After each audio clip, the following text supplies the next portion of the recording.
আপনারা দেখছেন হলদিবাড়ি টাইমস। বাড়ি ফাঁকা সুযোগ নিয়ে প্রাথমিক বিদ্যালয় শিক্ষকের বাড়ি থেকে চুরি। সোমবার সন্ধ্যা নাগাদ ঘটনাটি ঘটে হলদিবাড়ি পৌরসভার 2 নং ওয়ার্ডের অন্তর্গত পূর্বপাড়া এলাকায়।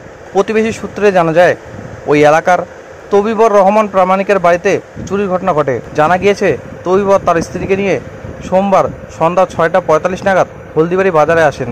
সেই সময় তবিবরের বাড়িতে কেউ ছিলেন না। এরপর সন্ধ্যা 7:30 নাগাদ বাড়ি ফিরে গৃহস্থ বাড়ির পরিস্থিতি দেখে চক্ষু চড়ক গাছ তাদের। এক রুমে রাখা ব্যাগ অগোছালো অবস্থায় পড়ে রয়েছে, অন্য রুমের একটি আলমারি খোলা, জিনিসপত্র যত্রতত্র ছড়িয়ে ছিটিয়ে রয়েছে।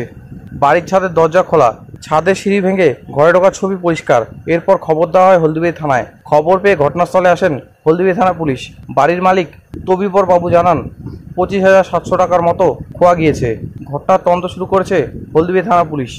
সন্ধ্যার দিকে আমরা বাড়িতে ছিলাম না, হয়তো কেউ উপরে সিঁড়ির দরজা খোলা ছিল, যেহেতু সিঁড়িতে কাজ করতেছে ওই দরজা দিয়ে সিঁড়িটা এখনও ভাঙা অবস্থায় আছে।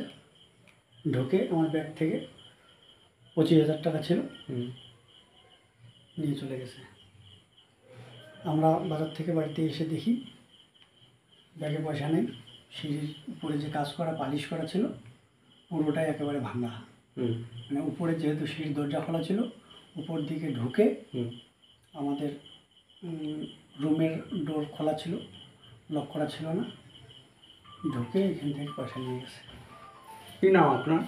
আমার নাম তবিবর রহমান প্রামাণিক, পূর্বপাড়া 2 নম্বর ওয়ার্ড।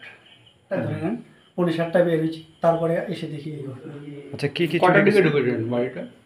এই আধা ঘন্টার মতো ছিলাম বাইরে, আধা ঘন্টার একটু বেশি হয়ে